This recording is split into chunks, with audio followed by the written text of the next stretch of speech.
Blackstone Audio presents Life After Genius by M. and Jacoby. To my father for his sense of humor, and to my mother for her sense of family. Each generation finds itself obligated to begin the act of living almost as if no one had ever done it before. Jose Ortega y Gasset. 1. Underage drinking. Highgrove, Illinois, 8 days before graduation. Before Mead boards the train in Chicago's Union Station bound for Alton, Illinois, he sells his brand-new CD player and several barely listened-to discs to Forsbeck, his roommate, to raise cash for the ticket. He then holds up in their room, sitting by the window until Herman leaves the dorm and heads off across campus for his final exam.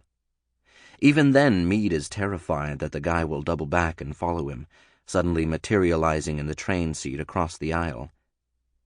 "Where are you going, Fegley?" Herman will say. "It's not like you to ditch school. Could it be that I misjudged you?" Even after detraining 6 hours and 22 minutes later, Mead remains uneasy, nervously scanning the platform. He picks up his green and blue plaid suitcase in his left hand and lugs it clumsily over to the taxi stand, his right hand wrapped in an ace bandage. He knows he is being paranoid, but cannot help it. What will Herman do when he finds out Mead is gone? Will he go to the dean and rat him out? Or will he hold off in hopes that his well-laid plans can still come to fruition? Mead is betting on the latter. He believes that he knows Herman better than he knows himself. A shining example of humanity, Herman is, the type of person who brings into question the whole notion of man as the superior species on the planet.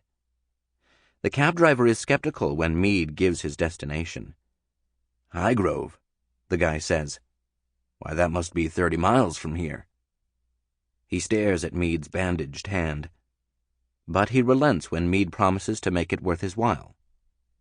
And Mead is surprised just how easily the driver gives in, how willingly this stranger is to take him at his word. It's something Mead would not have even considered doing a year ago, or even a week ago, getting into a cab with barely $1 in his pocket and having only a vague notion of how to pay for the ride at the other end. He wishes the driver would throw him out on his ass, tell him to get lost, tell him to find another sucker. Because then the world would seem right again, the stars aligning with the planets or whatever. Outside of the cab, the sun is setting behind a recently... Sample complete. Ready to continue?